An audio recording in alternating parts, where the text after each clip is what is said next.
Estamos aqui mais uma vez, então, num tema tão importante. Esse livro foi lançado no final do ano passado e ele é todo destinado a uma creche que tem uma creche enorme, de 1.500 crianças. Eles passam por muitas dificuldades e não querem devolver, eles vão lutando, chamado Lar Irmãnice, lá da Vila Carrão. É uma obra assistencial maravilhosa. Então, todos os recursos são destinados a esse livro especificamente, do Terapia do Amor. Mas o nosso tema, a Terapia do Amor, ele fala da história de um médico que aqui na Terra, a medicina, ela cuida para que as pessoas possam melhorar. E como tem tido doenças, o Dr. César Augusto, quando ele desencarnou, ele se deu conta de que a medicina terrena, ela cuida do corpo, que é perecível. Nós não somos o corpo.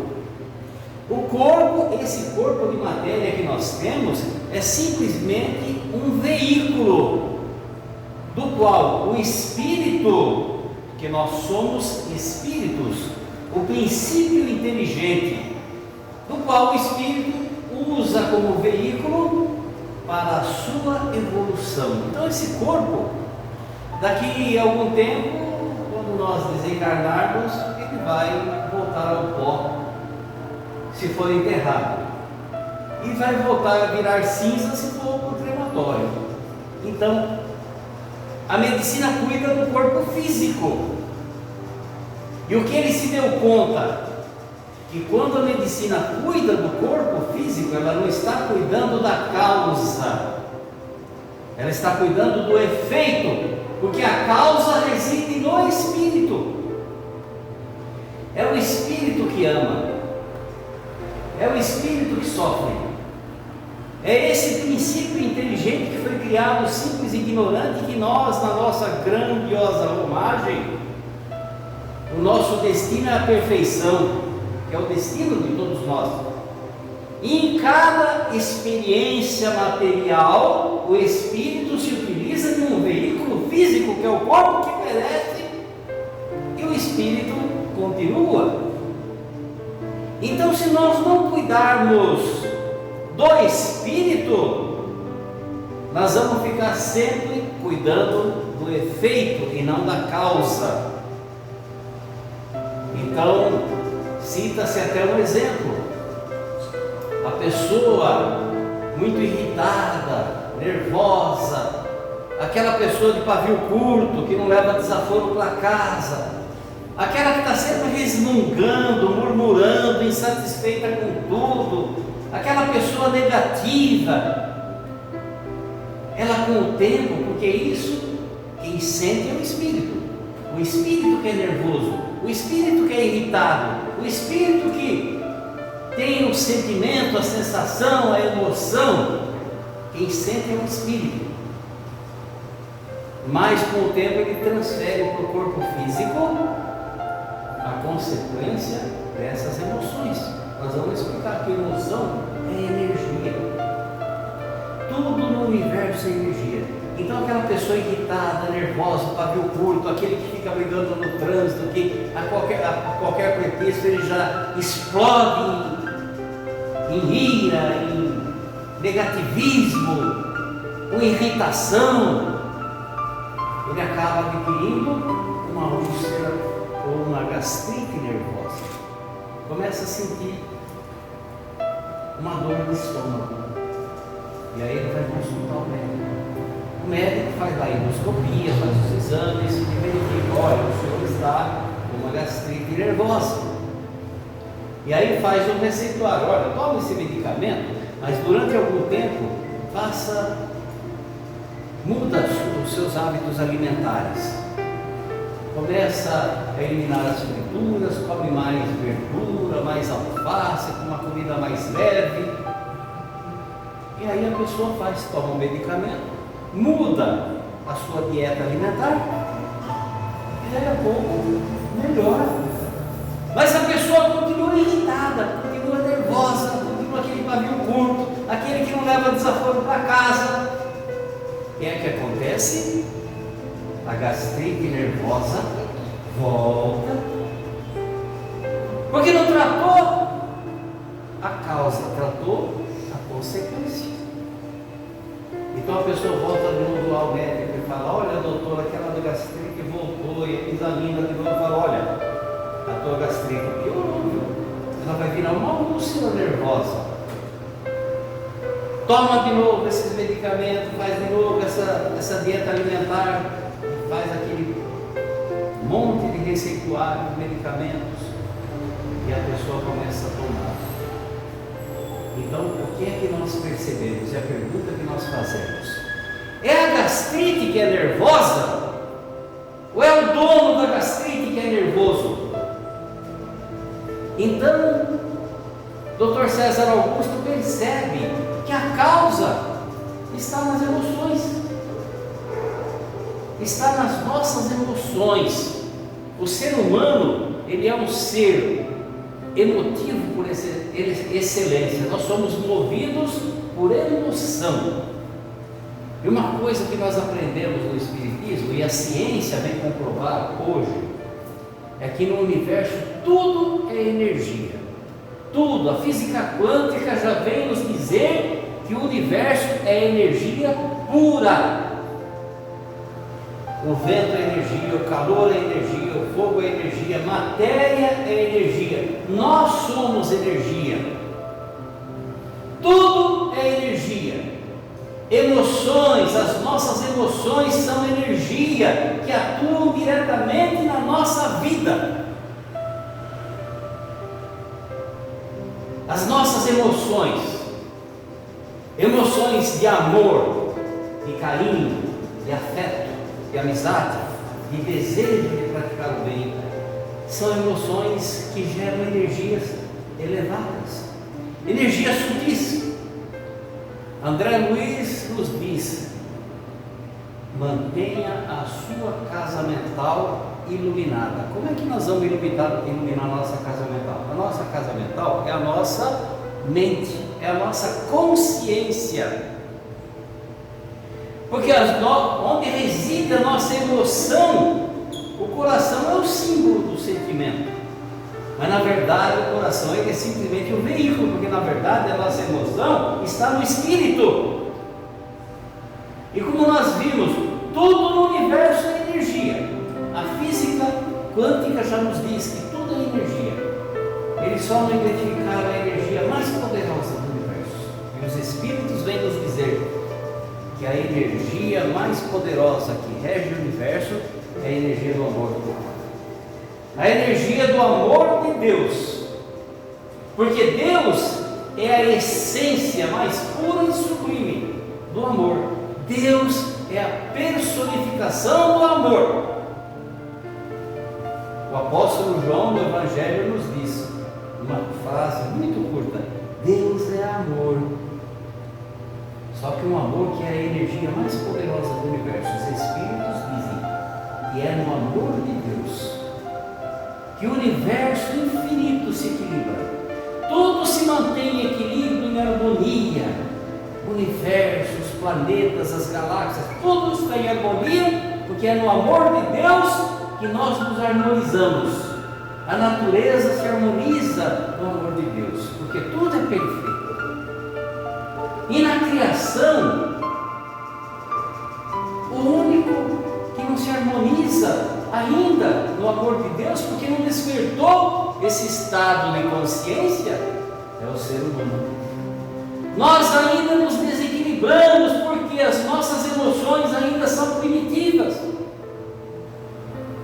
a não ser aqueles que já despertaram o estado de consciência. Então o amor de Deus, ele abraça tudo. A primeira pergunta do Livro dos Espíritos diz: o que é Deus? Porque a espiritualidade superior faz quando Kardec faz essa pergunta, foi bem de propósito, porque nós ainda não temos ideia do que é Deus, dada a grandiosidade de tudo. Os Espíritos dizem: você quer saber quem é o autor? analise sua obra.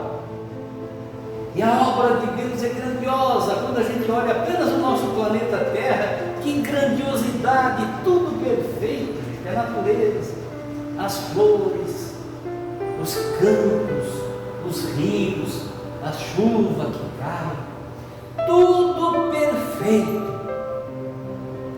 Mas o universo é infinito, nós não temos ideia da dimensão do universo. E quem criou isso? Então Kardec pergunta o que é Deus. Eles respondem: a inteligência suprema do universo, a causa primária de todas as coisas. Eu quero me ater nessa segunda parte da resposta dos Espíritos. A causa primária de todas as coisas. Quer dizer, Deus que foi que criou tudo. Ele é a origem de tudo. Tudo se originou em Deus. Nós existimos em Deus. Nós estamos mergulhados no amor de Deus que envolve tudo. Mas se não estivermos na sintonia adequada, o amor de Deus nos envolve e a gente não percebe. Então Deus é a causa primária. Nós existimos em Deus, nós respiramos em Deus. Fora de Deus, nada existe. Então, é algo que nós ainda, Deus é essa inteligência que nós ainda não temos capacidade de entendimento. Nós só sabemos que Ele é amor, na sua plenitude. Ele é a essência do amor, e nós somos uma partícula dele. Nós somos seres divinos. Nós somos originados de Deus. Esse princípio inteligente, essa consciência que desperta aos poucos para as minhas responsabilidades, para as nossas responsabilidades, é essa centelha divina, que em algum momento de muito amor, porque Deus é amor em tudo que Ele faz, em algum momento que nós não temos ideia de quando isso aconteceu, que se perde na noite dos milênios sem fim. Em algum momento de muito amor, Deus nos deu o dom de existir. Naquele momento, com muito amor, Ele nos deu o sopro da vida, e por essa razão nos existimos. Deus nos criou para que nós pudéssemos trilhar esse caminho e encontrar o seu amor e atingirmos a perfeição, porque a perfeição é o destino de todos nós. A perfeição é a meta do Espírito. E os Espíritos dizem que a evolução é uma necessidade, e nós vamos ter que evoluir, porque a perfeição é o nosso destino, nós temos que evoluir. E aí ele nos alerta: tem apenas 2 caminhos para evoluir nessa nossa caminhada. Apenas 2 caminhos: pelo amor ou pela dor. Como ainda temos dificuldade em entender esse amor, como ainda é difícil praticar o amor, o nosso amor ainda é muito egoísta, é muito possessivo. Estávamos falando com a Ivone no começo ainda, um parente doente, uma pessoa que nós amamos, que está na iminência de partir para a grande jornada. A gente fica rogando: ai Senhor, e a gente fica lá em volta, querendo reter aquela pessoa de forma indefinida, até que chega um momento que nós mesmos percebemos que aquilo não adianta nada, porque o corpo é perecível, o espírito já cumpriu sua jornada, ele tem que partir para novas experiências, mas a gente quer reter, nós somos egoístas. E acontece muitas vezes, a espiritualidade cuida, é quando aquele paciente ele tem uma melhora, aí a parentela se afasta, respiram aliviados e tiram as suas energias daquele desenlace. Quando eles se afastam, é que a espiritualidade vem faz o desenlace a pessoa parte. Por isso que muitas vezes a pessoa diz, olha, é a melhor hora da morte, quando a pessoa está ruim e não consegue morrer, porque a gente fica segurando o pensamento, com energia, porque nós somos egoístas. E quando a gente relaxa, ele se morre. É assim mesmo. Porque nós não aprendemos a amar com desapego. Nós ainda amamos, o nosso amor ainda é egoísta, é o meu filho, é o meu marido, é tudo meu e nada é meu. Porque um dia eu vou perceber que nem o corpo físico é meu. Eu vou partir e ele vai para a sepultura, vai para a sepultura ou vai para o crematório. Então, na verdade, o que a gente leva? É a bagagem das nossas emoções, daquilo que nós fizemos, porque o Espírito é que comanda o nosso corpo físico, direto ou indiretamente, consciente ou inconsciente.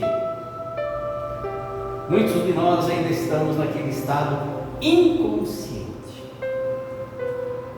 e sem perceber, nós jogamos contra o próprio patrimônio. Então os Espíritos nos dizem que além das energias, que no universo tudo é energia, que a física material, a física quântica, a ciência material identificou como energia, eles não identificaram ainda a energia do amor. Mas eles já estão tateando. Eu recebi, existe lá nas escolas de psicologia de Londres, onde eles levam os estudos espirituais assim, muito a sério, a respeito da influência do amor, de uma visita, de um passe. A melhora que a pessoa tem, a energia do amor atuando sobre a enfermidade. É a melhor substantiva, que eles fizeram pesquisa, isso é ciência. Eu trabalhei muitos anos na administração do Hospital da Cruz Vermelha, que ficava perto do aeroporto de São Paulo, para Congonhas. E uma experiência que a Cruz Vermelha fez sobre isso que nós estamos falando. Em uma ala onde a criança ficava internada, era um hospital infantil, só criança. A especialidade daquele hospital da Cruz Vermelha, que infelizmente fechou, já faz uns 20 anos, era cuidar de crianças pobres da periferia, porque era um hospital filantrópico. Recebiam o que o governo pagava lá do INSS, mas eles não dependiam daquilo, tinha reserva que vinha lá de fora, da Cruz Vermelha Internacional, mas passava por dificuldades. Mas uma coisa que foi observada, e os médicos lá, que eram muito dedicados aos pacientes, eles fizeram uma ala de observação. Aquela ala, as mães podiam ficar com as crianças, e na outra ala, não.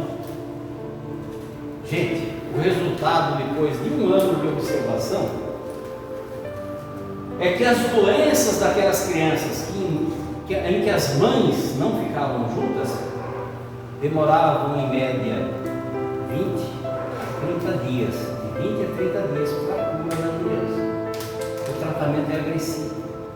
A criança doente já não está bem, aí vem os catéteres, as agulhas e cura, a criança chora, não tem que consolar. E naqueles onde as mães ficavam, que depois daquele tratamento agressivo, a mãe pegava no colo, acariciava, em menos de 15 dias a criança tinha alta. Era a terapia do amor. O amor de mãe é o amor mais puro, que mais se aproxima desse amor que Jesus veio nos ensinar e que a gente ainda não entende. Nós temos dificuldade no amor com desapego. Nós ainda somos aqueles, pisou no meu carro, vai.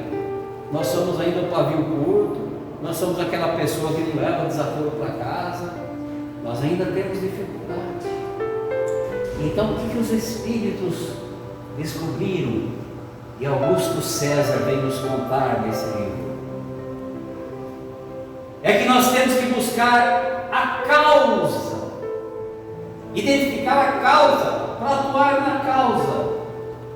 E quem mais chegou perto na medicina material disso que Augusto César está nos falando nesse livro foi Hahnemann. na homeopatia. Uma homeopatia que Hahnemann preconizou, que ele estudou, que ele se aplicou, é diferente da homeopatia que muitas vezes anunciou: para isso aqui você toma esse remédio. Não. Hahnemann, ele estudou anos a fio e identificou que nós temos uma energia vital. Ele chama de energia vital. Essa energia, o Espiritismo fala também, nós temos a nossa energia, a energia que nos mantém vivos, que é o Espírito que nos traz, que enche o nosso tanque dessa energia. Agora, se a gente envenena essa energia depois com maus sentimentos, é outra história. Mas Hahnemann, ele descobriu que a pessoa, quando ela está com aquela sua energia vital em equilíbrio, o nosso corpo físico é uma máquina perfeita. Se a pessoa está com a sua energia vital equilibrada, ele tem energia imunológica adequada para combater todas as enfermidades.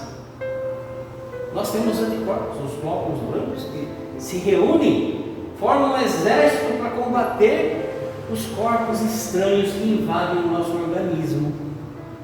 É a nossa imunidade. Se a nossa energia vital estiver em equilíbrio, Hahnemann entende que se a pessoa conseguisse manter em equilíbrio essa energia vital, ele dificilmente ficaria doente. E se ficasse, não precisaria nem tomar remédio, porque o próprio organismo, ele expulsa o corpo invasor. O corpo foi feito para isso. Então a homeopatia, quando alguém... Só que é uma ciência e a medicina da homeopatia, ela é assim uma medicina preventiva, no qual, quando a pessoa está com a gastrite nervosa ou a úlcera nervosa, ela tem que procurar a alopatia, porque o tratamento é de choque, é imediato. A pessoa está com um problema, tem que fazer uma cirurgia, tem que cortar, não tem jeito. A medicina está aí para isso. Só que precisa identificar por que eu fiquei doente. Então, quando a pessoa procura um médico homeopata sério, ele vai fazer aquele processo de anamnese que demora umas 2 horas. Um processo bem feito. Ele vai fazer 1001 perguntas para você. Seus sentimentos, quais são os problemas, é como se fosse um psicólogo. Ele vai anotando tudo. Como é que você dorme? Como você dorme? O que você tem sonhado? O que tem impactado a tua vida, a tua mente, o relacionamento? Ele vai anotando. E no fim, quando ele receita para você aquele medicamento, não é para combater, eu estou com dor aqui, na espinhela, no estômago. Ele não vai dar o remédio para combater aquela dor. Ele vai dar aquelas gotinhas que tem o princípio ativo diluído de forma infinitesimal para atuar no retorno naquele ponto em que você está em desequilíbrio na tua emoção. Por isso que é uma medicina preventiva. E quando você começa a tomar essa medicação, ela começa a atuar. E muitas pessoas falam: nossa, eu comecei a tomar esse medicamento e fiquei mais calmo. Cessada a causa, a consequência desaparece.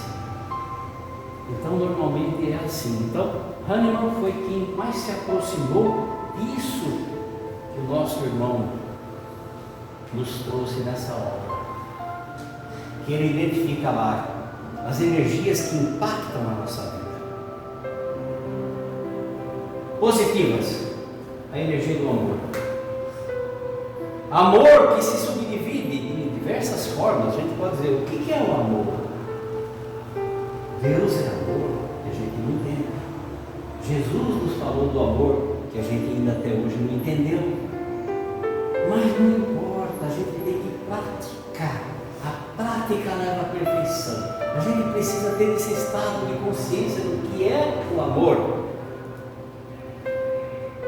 Então, o amor é um abraço carinhoso, no qual esse abraço eu transmito a você o melhor sentimento que eu tenho, é uma terapia. O abraço é uma terapia, um abraço de amor é uma terapia.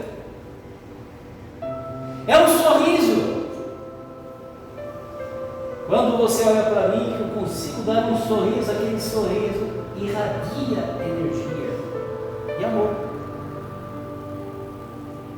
Energia de amor é um pensamento, é uma palavra que uma mãe profere. Quando uma mãe diz: meu filho, que Deus te abençoe,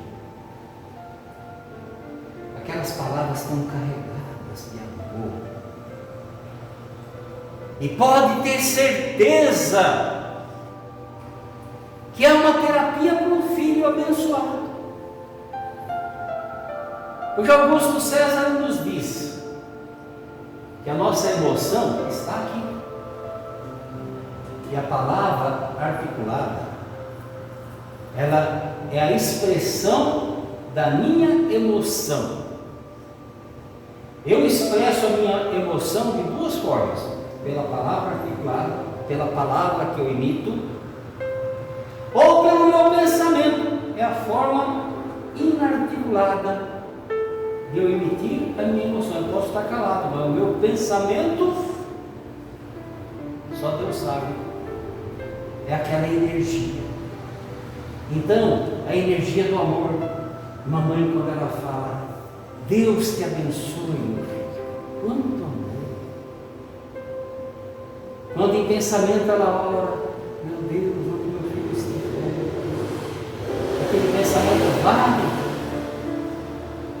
tem o endereço certo, porque a mente se conecta pela sintonia. Quando uma mãe beija um filho, aquele beijo para carregar de amor. Por quê? Que muitas vezes a criança, quando machuca, assim: peraí, a mamãe vai te dar um beijo, um assopro, e dá um beijo, a dor desaparece. É o amor em ação. Então, essa energia do amor, ela é terapêutica.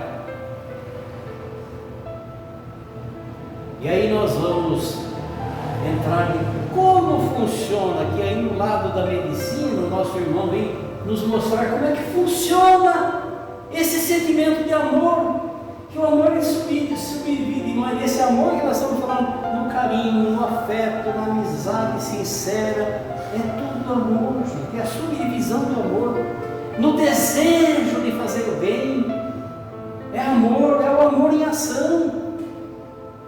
O amor está presente em tudo. Então, nosso irmão Augusto César nos diz que o nosso corpo é uma máquina perfeita. Deus aprimorou esse equipamento para que o Espírito servisse como veículo para a sua evolução.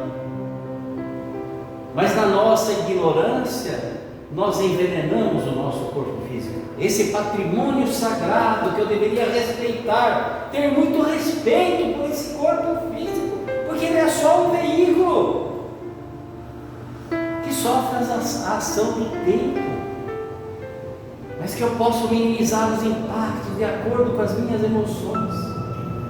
Então é uma máquina perfeita. E Augusto César nos diz que ocorre um processo a todo instante. O nosso processo, o nosso corpo está em transformação. Esse processo de transformação se chama multiplicação das células, mitose. O termo da medicina, que a medicina usa para esse processo de multiplicação das células, chama-se mitose. Todo dia, toda hora, todo instante, morrem células velhas, nascem novas células. As células se renovam. É por isso que nós crescemos. As únicas células que não morrem, e elas ficam até o nosso final da nossa existência, são os neurônios, são as células do nosso cérebro. Por isso que a gente fica com o tempo, esquece, perde a memória, porque ficam células cansadas e tem outras consequências. A única que não se multiplica, não morre, continua a mesma, são os neurônios, as células do nosso cérebro. O restante está tudo em renovação. Nós não somos nós mesmos que nascemos, não. Já nos transformamos aí um monte de vezes. Por isso o corpo ele vai se transformando. A gente cresce no período da infância e depois começa a crescer de lado. É assim mesmo, é o processo de transformação. E aí, Augusto César nos diz: a célula, nosso corpo tem mais de trilhões de células diferentes, células nervosas, células físicas dos músculos, células ósseas, cada uma com a sua característica, com as energias positivas, as energias luminosas, como disse André Luiz, ilumina a tua casa mental com energias saudáveis. É quando então o corpo se fortalece, o nosso corpo físico se fortalece, porque nós adquirimos uma aura de saúde, uma aura saudável, de imunidade. É a energia que Hahnemann fala, a energia equilibrada, no qual a gente se fortalece na nossa imunidade para debelar as doenças que eventualmente venham bater as portas do meu corpo físico. Mas, por outro lado, ele nos alerta também que energias, pensamentos, emoções de ódio, de mágoa, de ressentimento, pensamentos negativos, quando eu me entrego aos murmúrios, ao negativismo, ao inconformismo, de que nada está bom, está tudo ruim, aquela pessoa que ela fica envolta em pensamentos ruins, porque está tudo ruim. E se a energia do amor é a energia mais poderosa do universo, a energia do ódio é a energia mais destrutiva que existe. Enquanto que essas energias sutis do amor são energias sutis, luminosas, suaves, tem um diapasão vibratório muito suave. E o nosso pensamento, que nós exteriorizamos pela palavra ou pelo pensamento, o nosso pensamento não para, a gente está pensando ininterruptamente. Nós estamos mandando para o espaço as nossas ondas mentais, que é a exteriorização das minhas emoções, a exteriorização inarticulada das minhas emoções, aos meus pensamentos que vão embora para o espaço. E ele tem um diapasão específico de acordo com esse teor vibratório dessa energia, dessa emoção. Então, quando a pessoa ainda tem esses pensamentos positivos, de amor, de carinho, de afeto, o pensamento vem embora, não tem barreira. A gente entra em sintonia com as energias mais elevadas do universo, de espíritos que amam, de espíritos felizes. E essas energias voltam para a gente, porque tudo que a gente manda através do pensamento volta para nós, carregada de tudo aquilo que encontrou no caminho, de acordo com a sintonia vibratória. E aí é quando nós nos sentimos fortalecidos, a gente se sente bem, é quando a gente fala graças a Deus. Aquele graças a Deus não é uma palavra em vão que a gente fala, é uma coisa que vem assim e fala graças a Deus. E mesmo quando não estiver bem, a gente vai melhorar, porque a gente tem energias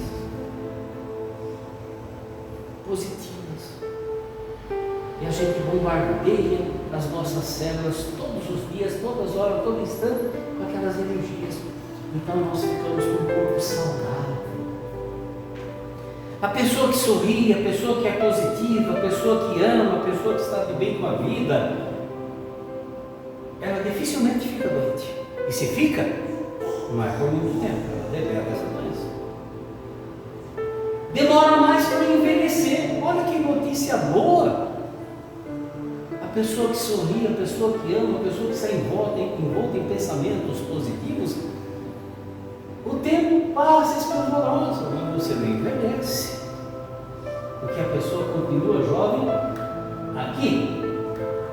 Pensamentos positivos, de alegria, de amor, de afeto, mantém a pessoa com jovialidade. A matéria não resiste, vai chegar uma hora que vai ficar velha, não tem jeito, porque a matéria é só a pressão do tempo, além da gravidade, ele limpa tudo. Mas a gente vive com mais qualidade de vida, mais saúde, mais alegria, porque esse é o sentido da vida, é a gente fazer da vida algo que vale a pena. Eu me lembro, citar rapidamente um fato, porque esse é um fato. Tinha 3 tias minhas no interior. Eu sempre gostava de visitar, porque a gente gosta de sair daqui, passar os dias no interior, porque o povo pacato.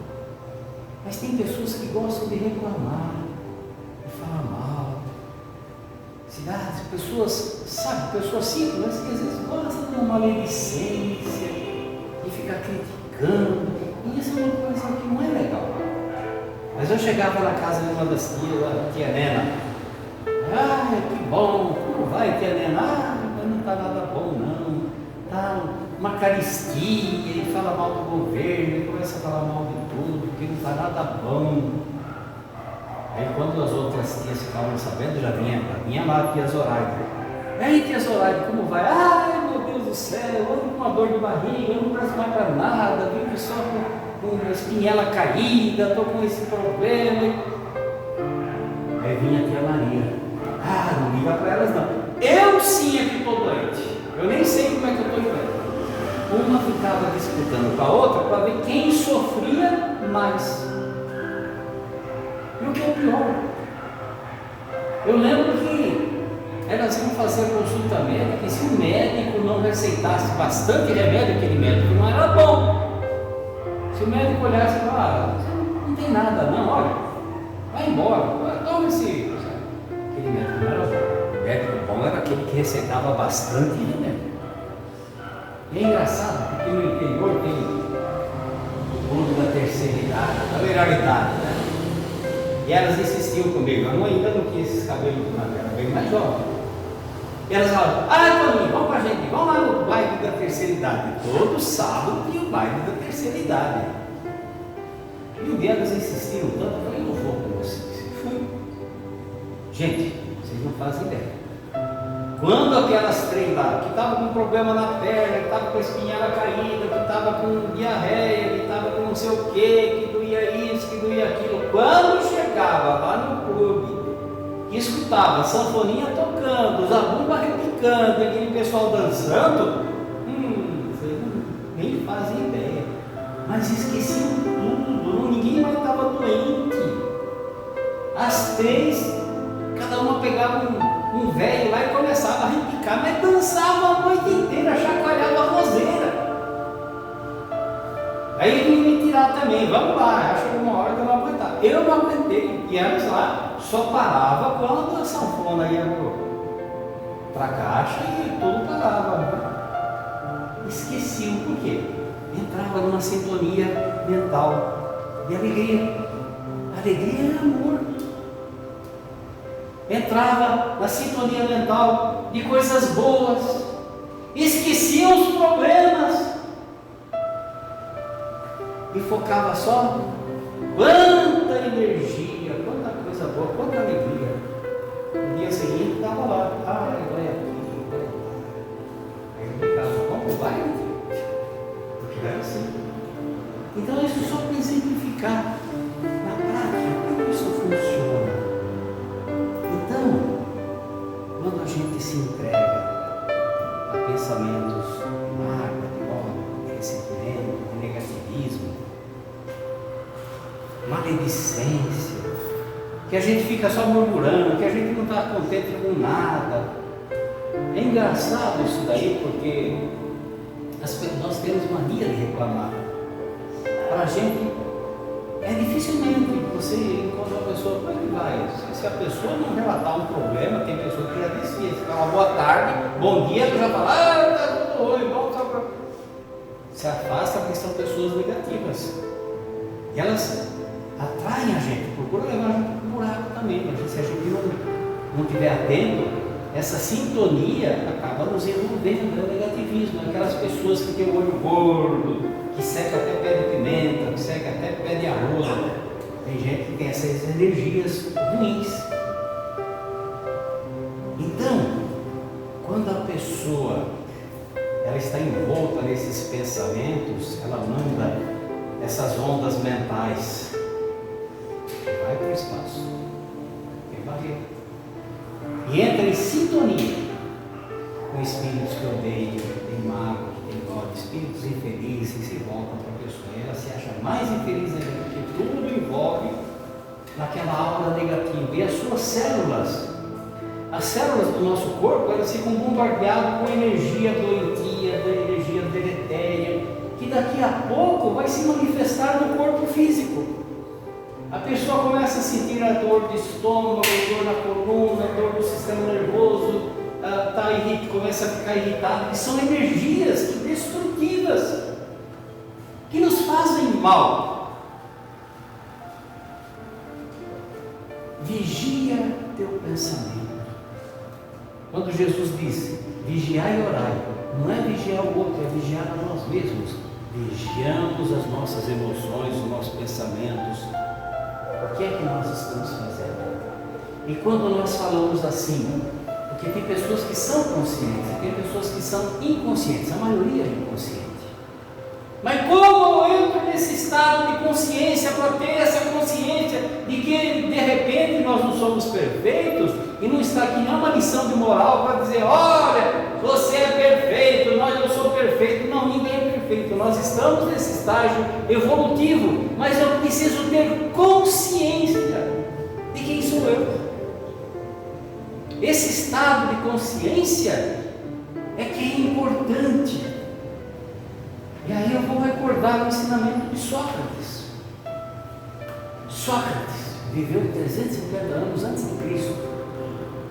E quem ler o Evangelho, estudar o Evangelho segundo o Espiritismo, tem lá no início, na introdução, a filosofia socrática, os pensamentos de Sócrates, que nortearam a vida de Sócrates. E tão importante que esse homem foi. E os pensamentos de Sócrates têm muita similaridade com o que Cristo veio nos trazer 350 anos depois. Um homem extraordinário. Mas a gente percebe como as pessoas são diferentes, e esse estado de consciência se revela quando a pessoa está nesse estado assim mais evoluído assim do pensamento, da emoção. É que na Grécia Antiga eles tinham os deuses lá, e o deus Apolo era um dos deuses mais venerados da antiga Grécia. E eles construíram um templo para o deus Apolo, chamado Oráculo de Delfos. No pórtico da entrada do Oráculo de Delfos havia uma inscrição: conhece-te a ti mesmo. Todas as pessoas, reis, pessoas importantes, generais, que eles iam fazer consultas com as pitonisas do Oráculo de Delfos, nem reparavam no que estava escrito. Isso acontece com a gente. Quantas vezes a gente vai em tantos lugares e não vê o que está escrito? Às vezes é coisa importante, mas a gente passa e não está atento a detalhes, que é o que faz a diferença.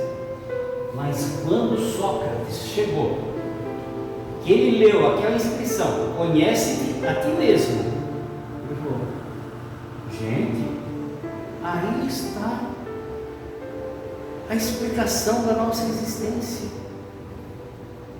Como é que eu vou entender a Deus se eu não tenho consciência de quem Deus é? Não tenho ideia da dimensão de Deus. Se eu ainda não conheço e não tenho ideia exata do que Jesus veio nos trazer, nós estamos tateando. Se eu não conheço o meu vizinho, e se eu não me conheço, então conhece-te a ti mesmo. É o estado de consciência que começa por mim. Eu tenho que saber quem sou eu, o que eu estou fazendo aqui, qual que é o meu destino, por que eu sofro tanto.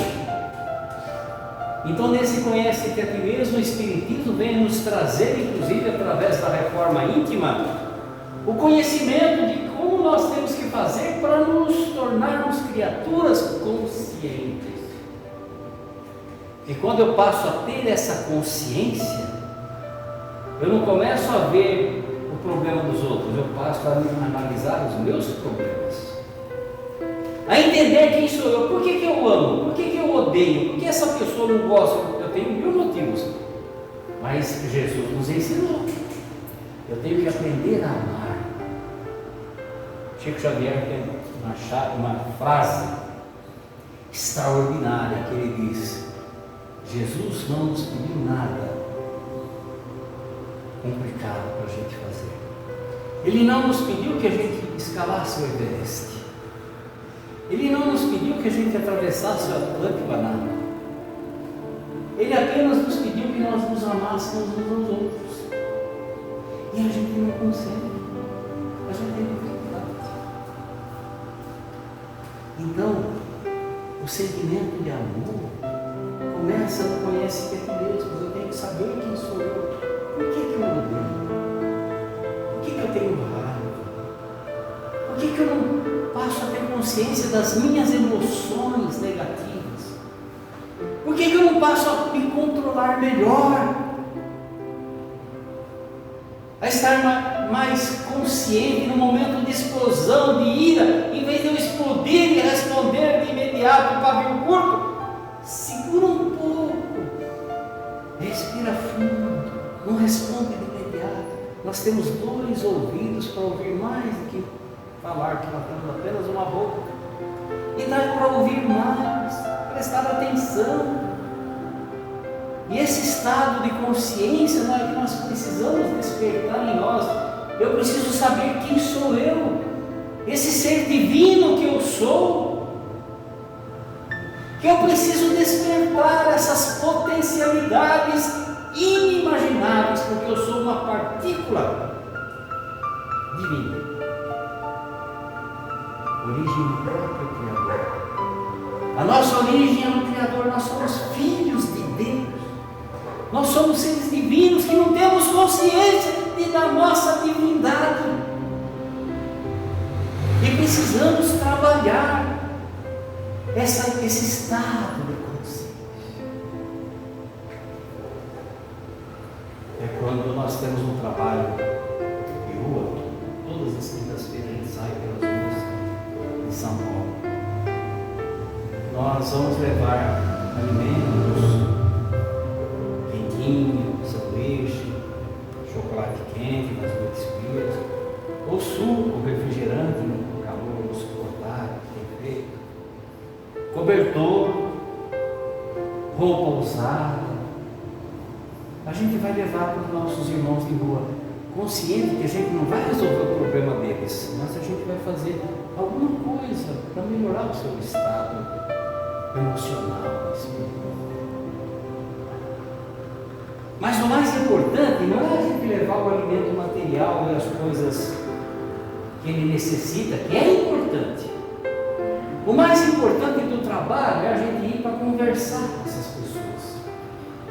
É sentar com elas, perguntar o nome, chamar pelo nome, ouvir, sem crítica. Como é que está a vida? O que a gente pode te ajudar? Vou dizer uma coisa para vocês. A maioria, a grande maioria está na rua, numa situação lastimável. Muitos drogados, bêbados, pessoas que a gente percebe que chegou num ponto que é difícil o retorno a uma situação normal. Raros são aqueles que querem sair das ruas, porque a gente tinha, não agora que entrou a pandemia e virou tudo uma vez, mas nós tínhamos parceiros que quando a gente identificava aquele que queria sair da rua, nós temos uma parceria com o pessoal de uma pensão lá na Bela Vista, A gente alugava um quartinho, tirava a pessoa da rua, ela ficava 3 meses. E tinha uns parceiros nossos que arrumavam trabalhos mais humildes, porque a maior parte deles não tem. Embora a gente tenha encontrado um morador de rua que fala inglês, alemão, um cara que foi piloto de avião.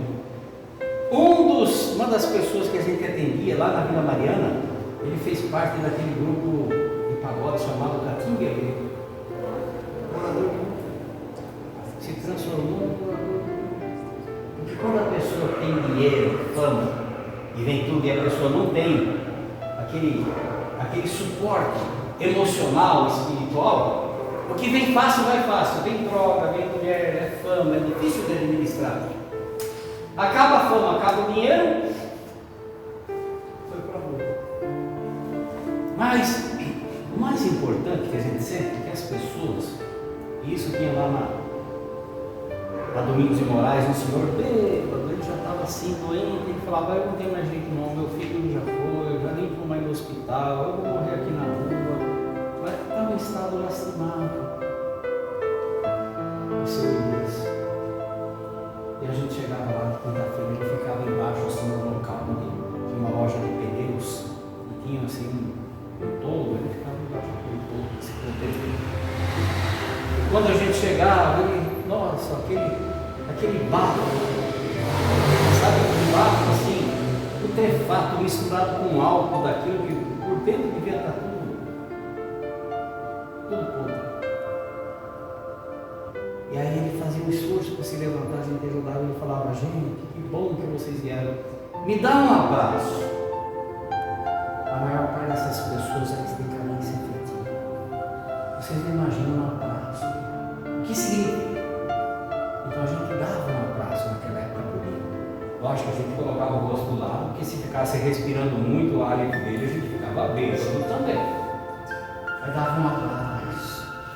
E ele chorava, ele falava, vocês são meus irmãos. E aí a gente dava um chocolate, olha, bebe um chocolate agora. Ele falava, o que eu gosto mesmo é da pinguinha, mas vai um chocolate, vai tomar um chocolate. E depois ele falava assim, vocês podem fazer uma oração aqui comigo?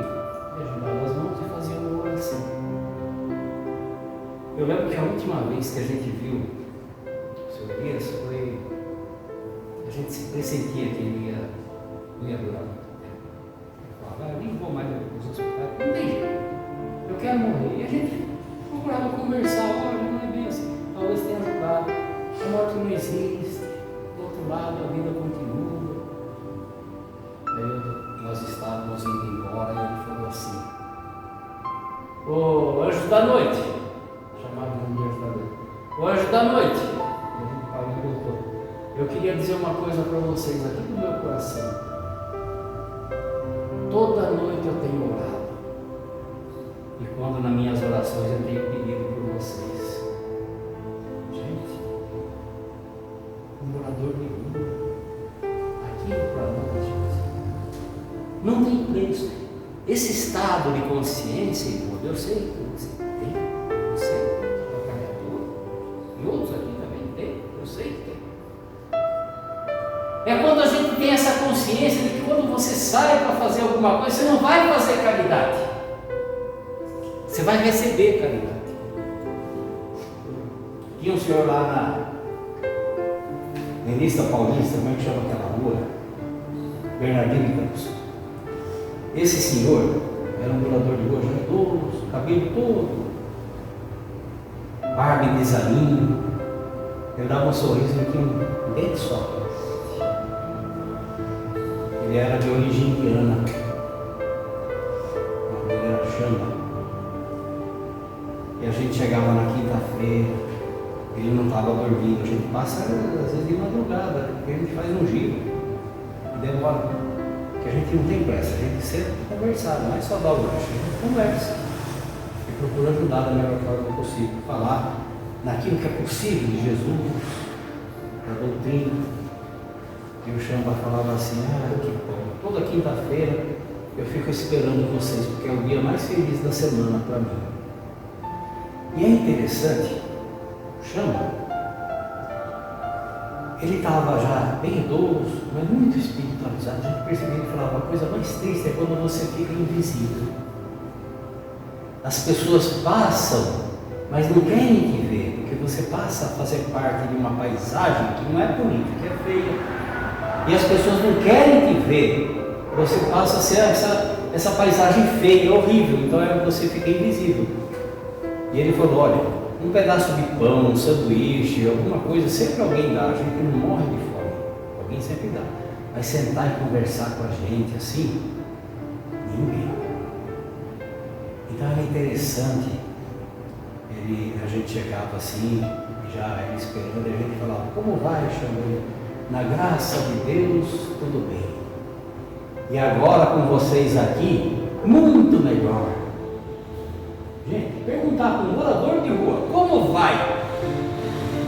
É uma força de expressão. O cara está na rua, não tem onde deitar, não tem um cobertor, não tem um travesseiro, não tem um colchão, não tem um alimento na hora certa, não tem respeito das pessoas, porque passa a se transformar numa paisagem invisível que ninguém quer ver. Aí você pergunta para uma pessoa dessa que não tem expectativa nenhuma: como vai? E ele responde: na graça de Deus, tudo bem. Aí você encontra pessoas que têm uma casa, um apartamento, um carro, um emprego, tem a refeição, graças a Deus, na hora certa, tem o carinho dos familiares, tem pai, tem filho, tem esposa, tem... enfim. Teria tudo na vida para ser feliz. E a gente pergunta muitas vezes para a pessoa assim: como vai? E ela começa a desfiar um rosário infinito de coisas ruins, porque ela não é feliz. Infelizmente, a pessoa que é inconsciente, que não tem consciência do que é a vida,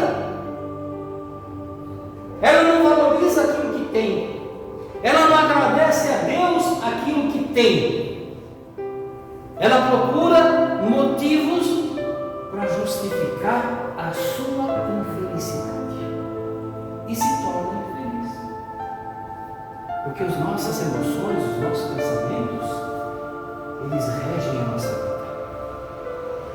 Você pode ser feliz, você pode ter sucesso na vida, você pode ter saúde, porque alegria, paz, harmonia começa aqui, dentro. Por isso a importância do conhece-te a ti mesmo. A paz que eu peço para o mundo começa em mim, aqui dentro. Por isso que Jesus dizia: o reino de Deus está em vossos corações. Edifica em ti o reino de Deus. Olha, não é profundo isso. Edifica em ti o reino de Deus, porque o reino de Deus está em vossos corações. Então a nossa vida, gente, é um presente de Deus. Nós existimos porque em algum momento de muito amor, porque Deus é amor, Ele nos deu a vida, o dom de existir. René Descartes, um grande pensador e filósofo francês, no discurso do método, que ele analisa a vida, o porquê de todas as coisas, e no fim ele tem uma frase assim que eu acho lapidar. Aquela frase, ele diz: penso, logo existo. Porque quando nós passamos a ter pensamentos, emoções, e ter consciência de que eu sou o responsável pela minha vida, eu comecei a despertar a minha consciência e a dirigir a minha vida. Saúde ou doença, alegria ou tristeza,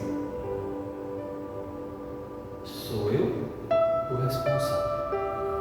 Não adianta eu reclamar para Deus, porque cada momento, quando o sol se levanta no horizonte, que começa um novo dia, Deus renova tudo na nossa vida.